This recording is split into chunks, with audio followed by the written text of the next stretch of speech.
America और Iran के इस युद्ध में नए नए हथियार दुनिया को देखने को मिल रहे हैं और अब ऐसी टेक्नोलॉजी और रणनीति देखने को मिल रही है जो इससे पहले दुनिया ने कभी नहीं देखी थी।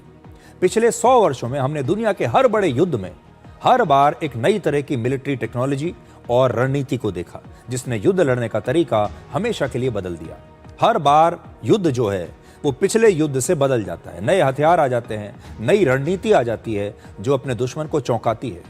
जैसे वर्ष 1914 से लेकर 1918 तक पहले विश्व युद्ध में जर्मनी ने बड़े पैमाने पर पहली बार सबमरीन का इस्तेमाल किया जिन्हें यू बोट उस जमाने में कहा जाता था।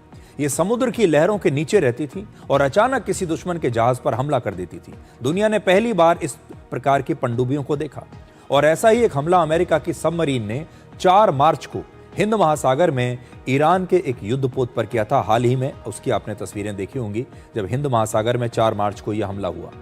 इसके बाद दूसरे विश्व युद्ध में जर्मनी ने पहली बार बड़े पैमाने पर मिसाइल्स का इस्तेमाल किया था। उस समय मिसाइल्स बिल्कुल नई हथियार थी, हालांकि उस जमाने में उसे मिसाइल नहीं बल्कि फ्लाइंग बॉम्ब कहते थे और इसके हमलों से पूरे यूरोप में दहशत फैल गई थी। लोगों ने इससे पहले उड़ते हुए एयरक्राफ्ट तो देखे थे, हवाई जहाज तो देखे थे, फाइटर जेट्स जब उड़कर जाते थे, लेकिन उड़ता हुआ बॉम्ब उन्होंने पहली बार देखा।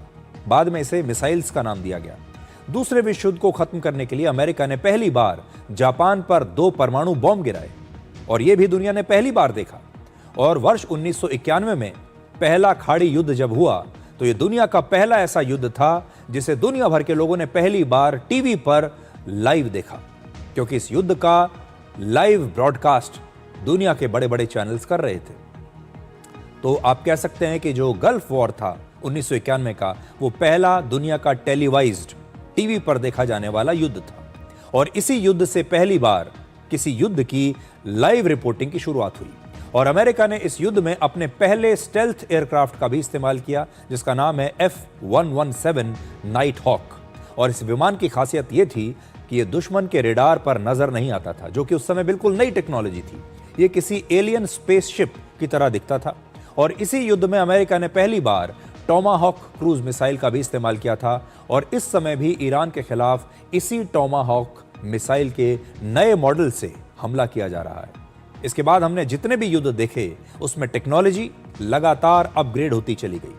फिर रशिया और यूक्रेन के युद्ध में हमने पहली बार ड्रोन्स का इस्तेमाल इतने बड़े स्तर पर होते हुए देखा और हमें समझ में आया कि ड्रोन से भी युद्ध लड़ा जा सकता है। इस युद्ध में 80% सैनिकों की मौत ड्रोन्स के हमलों से हुई। और इसी तरह ऑपरेशन सिंदूर के दौरान भारतीय सेना ने पाकिस्तान की सीमा में दाखिल हुए बिना ही मिसाइल्स और ड्रोन से हमला करके उसके 11 एयरबेस और 9 आतंकी ठिकानों को नष्ट कर दिया। दुनिया को समझ में आया कि बड़ी बड़ी जो मिसाइल्स हैं उनका कैसे इस्तेमाल किया जाता है और अब किसी देश की सेना को किसी दूसरी देश के अंदर प्रवेश करने की आवश्यकता ही नहीं है।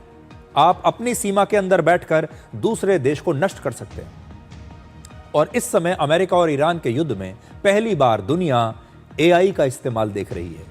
अब सैटेलाइट से लेकर रेडार और फाइटर जेट्स तक सभी एक साथ डेटा इकट्ठा करते हैं और एक ऐसे वॉर रूम में भेज रहे हैं जहां पर एक AI प्रोग्राम इस डेटा का कुछ ही सेकंडों में पूरा विश्लेषण करके ये डेटा क्रंच करके एक रणनीति बना देता है और कहां कहां पर हमला करना है उन टारगेट्स की लिस्ट आपके लिए तैयार कर देता है। इसलिए अब ऐसा लग रहा है जैसे AI ही अमेरिका का सबसे बड़ा मिलिट्री कमांडर बन गया है। टेक्नोलॉजी की मदद से अमेरिका और ईरान के बीच बेहद तेज रफ्तार से एक हाईटेक युद्ध इस समय लड़ा जा रहा है जिसमें फैसले भी तुरंत हो रहे हैं। डेटा क्रंचिंग बड़े जबरदस्त तरीके से हो रही है। डेटा के आधार पर यह युद्ध लड़ा जा रहा है। रणनीतियां डेटा के आधार पर बनाई जा रही हैं। किस हथियार का इस्तेमाल करना है, कौन कौन से लक्ष्य सेलेक्ट करने हैं, ये सब कुछ डेटा के आधार पर हो रहा है और इसमें AI बहुत मदद कर रहा है। इसमें अमेरिका की सेना सैटेलाइट्स, ड्रोन और अपने मिलिट्री एयरक्राफ्ट से जो तमाम खुफिया जानकारी और डेटा मिल रहा है और लगभग इसके अलावा 150 अलग अलग जगहों से मिल रहे डेटा का AI से वो विश्लेषण करते हैं और फिर वो अपना लक्ष्य चुनते हैं और हमला करते हैं। पूरे पश्चिम एशिया में अमेरिका की सेना के रेडार लगे हुए हैं। आसमान में कई तरह की निगरानी और जासूसी करने वाले एयरक्राफ्ट्स घूम रहे हैं और इन सभी सोर्सेज से इतना ज्यादा डेटा मिलता है जिसका विश्लेषण इंसान तो कर ही नहीं पाएगा, या करेगा भी तो बहुत समय लगा देगा। इसका विश्लेषण एआई की मदद से होता है, और अगर एआई ना हो तो इतने डेटा का विश्लेषण करना इंसान के लिए तो नामुमकिन है। एआई और लेटेस्ट टेक्नोलॉजी की मदद से ही अमेरिका और इजराइल ने युद्ध के पहले 12 घंटों में ही लगभग 900 हमले किए थे, जिसमें ईरान के सैन्य ठिकानों सहित उसके मिसाइल और ड्रोन लॉन्च साइट्स थे। इसके लिए अमेरिकी सेना एक एआई टारगेटिंग प्लेटफॉर्म का इस्तेमाल कर रही है और इसका नाम है प्रोजेक्ट मेवन।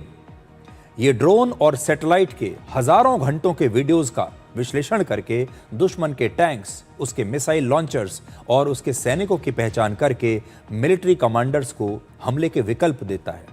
यह युद्ध का एक नया दौर है जिसमें एआई सिस्टम लक्ष्य बताता है और उस सेना के कमांडर्स उस फीडबैक के आधार पर तुरंत फैसले लेते हैं। यानी अब युद्ध का तरीका बदल रहा है और एआई की मदद से कम सैनिक भी बहुत बड़े बड़े मिलिट्री ऑपरेशंस चला सकते हैं।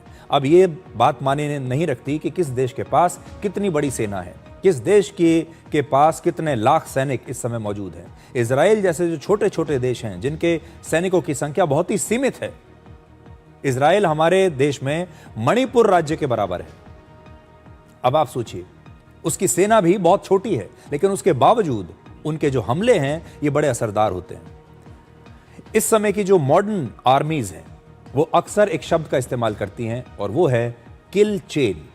इसका मतलब है दुश्मन को पहचानने से लेकर उसे खत्म करने की पूरी प्रक्रिया। पहले इस प्रक्रिया को पूरा करने में कई कई दिन या हफ्ते लग जाते थे, लेकिन अब एआई ये काम कुछ मिनटों में कर देता है। इसलिए अमेरिका के रक्षा मंत्री पीट हेग्सेथ ये कहते हैं कि आने वाले दिनों में ईरान पर अमेरिका के हमले बहुत तेजी से बढ़ सकते हैं।